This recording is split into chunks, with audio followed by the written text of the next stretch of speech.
What's up, Atlanta, and welcome to Upfront Inside Atlanta's entertainment industry. Tonight we're coming to you from the red carpet premiere of the Bobby DeBarge Story. That's right, TVOne has done it again, and we've got an all-access pass. We're going to be talking to the cast, the writers, and the directors, so hey, come hang out with us. Come on.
We're talking to Mr. Rahsun, star of this film, the Bobby DeBarge Story. What made you say yes to this project? He's a legendary man, you know what I mean? He's done so much for the music, and his story is so rare and untold. I had to, man, I had to. It was just only right. And you know I got to represent for the light-skinned nation, so.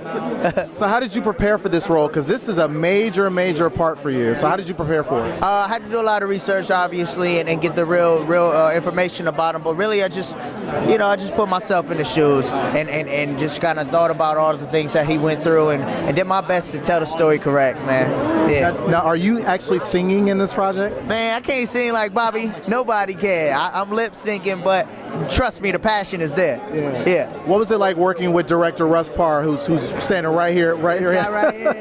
It was amazing. He really knows what he's doing when it comes to just retaining and containing the energy on set and making sure everything rolls and moves smoothly, but still fun, not too dark. Knows how to keep it light. But get what he needs, and there's no one other that could have done this as great as he done it.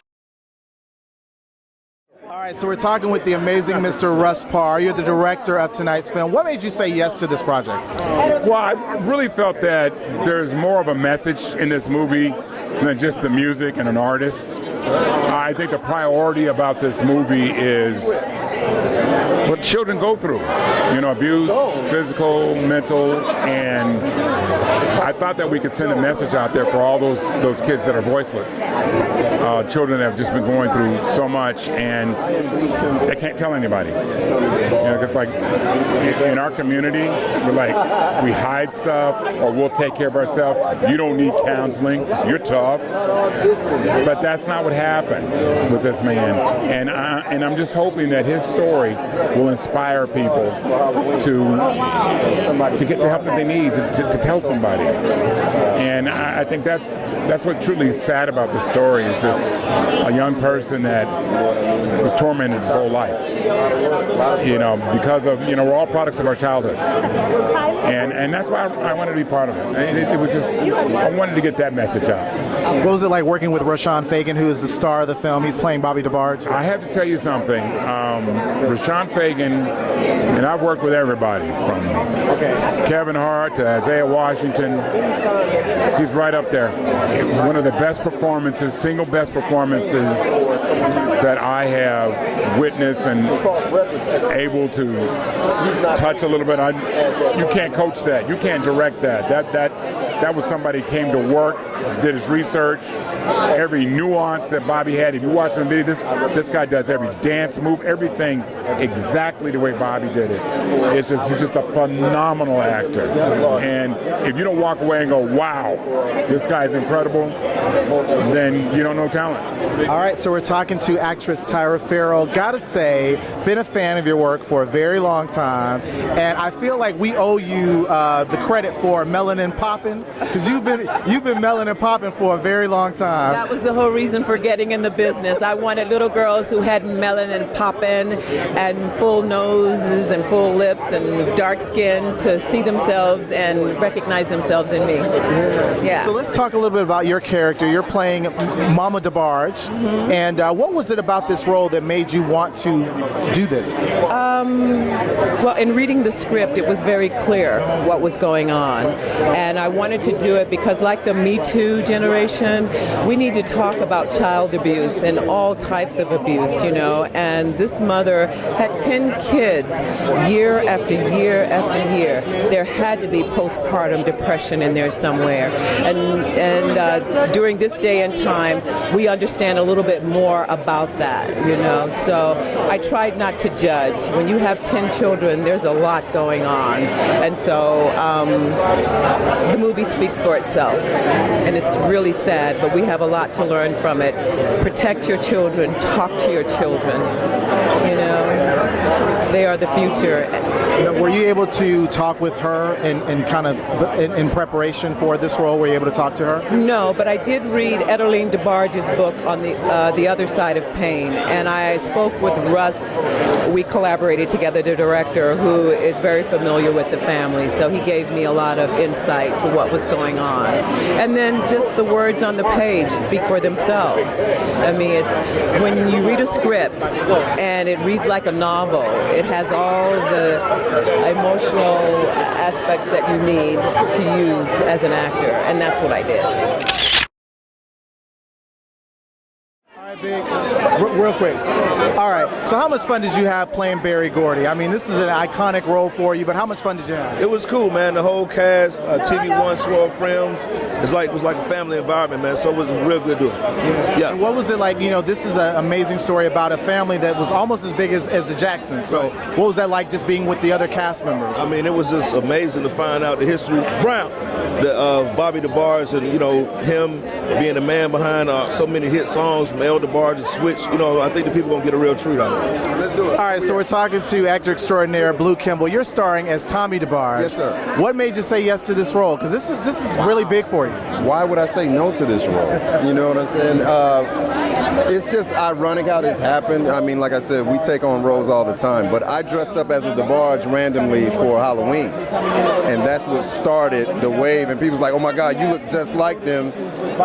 And the script is out. We want to see you. You know what I mean? But on top of everything else I was doing, but that's where it came from, because I don't have a musical background like, you know, my brothers and some of the other guys in the movie. But that was just one of the obstacles and things that we came over. Like I said, so I'm just honored to represent their legacy. You know what I'm saying? And tell this DeBarge story to a whole new demographic of millennials who don't know anything about them. So I can't wait for everybody to fall in love with what we did. All right, so we're talking to Lori Hall, Senior VP of Marketing for TVOne. Lori, how exciting was it to bring this story to TVOne? This was phenomenal. Knowing how much I love music, love Switch, this was a phenomenal story for us to bring to light. I mean, it has all the best things that you want. The music, the story, the drama, the rise, everything. So this is one of my heartfelt projects. I love it. And then let me ask you, guys have an actual series coming out in July, Love, Lies, and Murder. So can we talk a little bit about that as well? Yes, so as you know, we have Fatal Attraction on our air, and we thought, why not do a bunch of true crime movies that are based in some part on real events, and let's see how that plays out. And so we have 4 movies all in July, every Sunday, all based around love, lies, and murder. And if you don't know, when you love somebody and then there's some lies, there might be murder, so watch out. That's Lori Hall from TVOne. Thank you so much, Lori. Thank you so much. Love you all the time. All right. Thank you. All right. So we're talking to the president of Swirl Films, James Supplefrick. You guys are doing some amazing work here in the city of Atlanta, and this story I know is already going to be amazing. Let's talk about that. This partnership you guys have had with TVOne, you guys are still doing amazing work with Bounce. So let's kind of talk about that, these amazing partnerships you guys have. Yeah. I mean, so TVOne, we had an exclusive deal for almost 2 years. So a lot of our work in Atlanta has been with TVOne. So we did, and we're over 100 plus films, but I think maybe 30 plus of those films have been with TVOne. So since we got in that exclusive deal, we got to Atlanta in, I think, 2012, beginning of 13, and 2014, I think we first started the exclusive deal with them, not to do any films with any other company and so on and so forth. And started with, I think, Mickey Howard and, you know, the big films, When Love Kills, Bobby Christina, Rosa Parks, Behind and the movement. So we've had a great partnership with them and try to do our best to deliver a high quality product at a low cost, and hopefully we've done everybody justice in doing that. But it's been a good time and a good relationship, and I think we've done our best to move the culture forward as best we can. Again, inside of the budgets are shrinking. Everybody wants more for less, and at the end of the day, I think we're at the forefront of that business, and Atlanta has really helped that out. Georgia and their tax credit has made it possible to put money back into the films, which TVOne does, and that has helped us a lot, make a lot of great projects over the past 2-3 years. All right, so Adrian, what was it like stepping into the shoes of James DeBarge? It was a little interesting. James and I are very different. James is a little shy, he's a little held back. He has some deeply rooted issues that he has going on with Bobby. I'm a little different. I have my own level of trauma and issues with my family and how I've dealt with it. And, I had to kind of dive back into that and just kind of empathize with his level of it a little more. You know what I mean?